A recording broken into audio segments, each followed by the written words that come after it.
Well, good morning students of standard 10th. Welcome to the third and final video for this week. We have been discussing for the past 3 weeks the chapter Glimpses of India. It began with a baker from Goa, then we moved on to Coorg, and now the final destination Assam and its tea gardens. So we gave you some idea of the author, his ideas, his books, and what was the synopsis of the story, what is the purpose of the story, and the word meanings in the first video. In the second video, we gave you a pictorial display of the story as it is presented by Arup Kumar Datta, and we figured out how it's lesser of a story and more of a package of information. Had it been given straight away, it would have looked like an article and students might have lost interest. Just because it's in the form of a story to young boys, schoolboys discussing among themselves, it captured the fancy of young students and they listened to it and they learned a bit about tea. And maybe a few got inspired to learn a bit more, taking the example of Rajveer. So before we go to the question and answer of this section of this chapter, although we don't have many question answers in this, but still questions can be asked.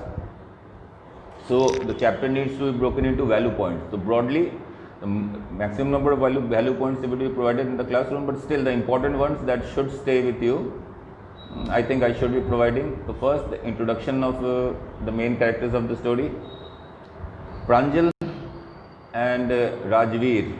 Pranjal and Rajveer are two friends, so they are the major character, and then there is Pranjal's father, the manager of a tea garden in Upper Assam. A tea plantation, Assam is divided into two parts, the Assam and Upper Assam. Upper Assam is famous for tea gardens. All the tea gardens you will find in Upper Assam, and the Lower Assam is famous for flooding. Brahmaputra floods Lower Assam every year and there is lots of damage and everything. So there is a very class difference. Upper Assam people generally are rich, while it's not the case with the rest of the Assam. So Pranjal is a boy from Upper Assam. Rajveer is Pranjal's classmate in a Delhi school.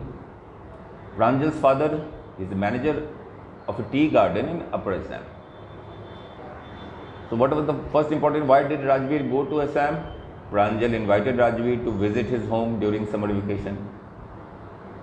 Pranjal and Rajveer both were fans of reading detective novels. That is another thing. You see, the story began with Pranjal more keen in reading a detective novel, while Rajveer was more keen towards watching outside the window. Although both of them had similar tastes, both of them liked reading detective novels. During their journey, Pranjal preferred to read a detective novel, but Rajveer chose to watch outside the train window. The reason was, now it can be asked why. The reason was Rajveer had never witnessed that much greenery and had never seen a tea garden.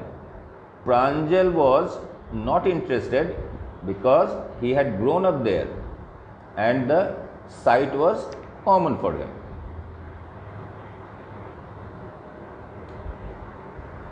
Now the things that have been explained in this story, other than the conversation between Pranjal and Rajveer, are legends associated with discovery of tea.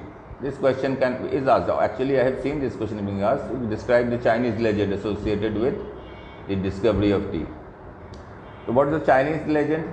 A Chinese king preferred drinking boiled water. Once a few leaves from the twigs burning under the pot fell into the water. That made the water taste delicious. It is believed that they were tea leaves. There is another Indian legend also associated with the Buddhist monk. Once a Buddhist monk cut out his eyelids. You know, eyelids are the piece of skin that covers your eyes when you sleep. So once a Buddhist monk cut out his eyelids because he felt sleepy while meditating. Tea plants grew out of those eyelids. The leaves of the plants were, when added to boiling water, produced a drink which kept the sleep away. Right, so it was refreshing. Since the monk suffered, out of the suffering of a monk came a drink that wouldn't make you feel sleepy. It will always keep you fresh. Now, these are legends. We are not really sure whether these stories are true or not. But there are certain historical facts about tea that we know. But we don't know much about the discovery of tea. But we know how far back people started consuming it. Tea was first consumed in China in about 2700 before calendar era or before Christ, BC or BCE, whatever you prefer, or whatever terminology you use in your present history class. Back in my days, it was BC and AD. Now it is ACE and BCE. The AD stood for Anno Domini, but now ACE stands for after calendar era. So tea was first consumed in China in about 2700 BCE. It came to Europe in the 16th century. So 2700 plus 1600. Think about the number of years it took for tea to travel from China to Europe, and was initially consumed as a medicine. Initially, tea, boiling tea leaves in a water, the residue they found, they used it as a medicine, but later on they started using it as a beverage. The name we must remember. If somebody asks, have you read the section 3 of the chapter Glimpses of India, Tea of Assam? So which tea state did Pranjal visit? Pranjal visited the tea state whose manager was, Rajveer visited the tea state where Pranjal's father, Mr. Badua, was the manager, and the name of the tea state was Dekrabadi tea state. Mr. Badua, Pranjal's father, showed them around in the tea garden, right? It was the period of second flush or second sprouting. Flush or sprouting means when leaves, fresh new leaves come, when the tea, only the fresh leaves are plucked, right? Old leaves are let to stay, they don't produce. The fresh leaves dry up in the sun easily, they lose moisture and they produce very good tea leaves. And second flush or the second sprouting season produces the best tea in Assam. Although this story I think somewhere talks about 3 sprouting periods, but I have an auntie living there in Upper Assam, not in Dekrabadi, their name is Dumduma. They had told me they have 4 sprouting periods. So I'm not sure how many sprouting periods, maybe it depends on the system or area or region. Anyway, what is important from this chapter's point of view is the second sprouting period or second flush produces the best Assamese teas. Since we don't have any question answers, so the value points can considered with the answers and you can put out questions on it. But thinking about language, let us see. There are words given: upkeep, downpour, undergo, drop out, walk in. So they are built up with, they are called built up form of verb, right?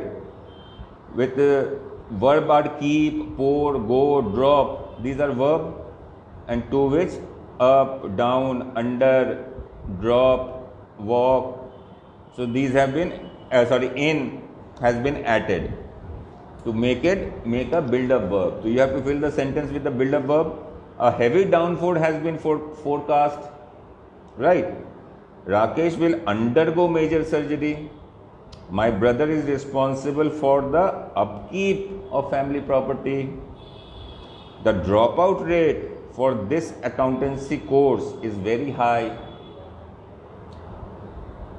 Drop means to fall, out means to go out, but dropout means abandoning the course.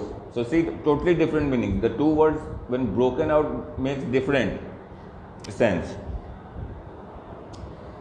She went to the enterprise company to attend a walk-in interview.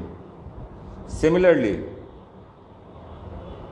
you have to, in the second one, you have to combine the verb with the words given in the bracket. The armies attempted unsuccessfully to overthrow the government. Secondly, scientists are on the brink of a major breakthrough. The state government plans to build a bypass for Bhubaneswar. Gautama's outlook on life changed. Rakesh seemed unusually downcast, feeling low. Similarly, you can do the third one. Answer has been provided. So this will be for this week. See you again next week. Till then, goodbye everyone.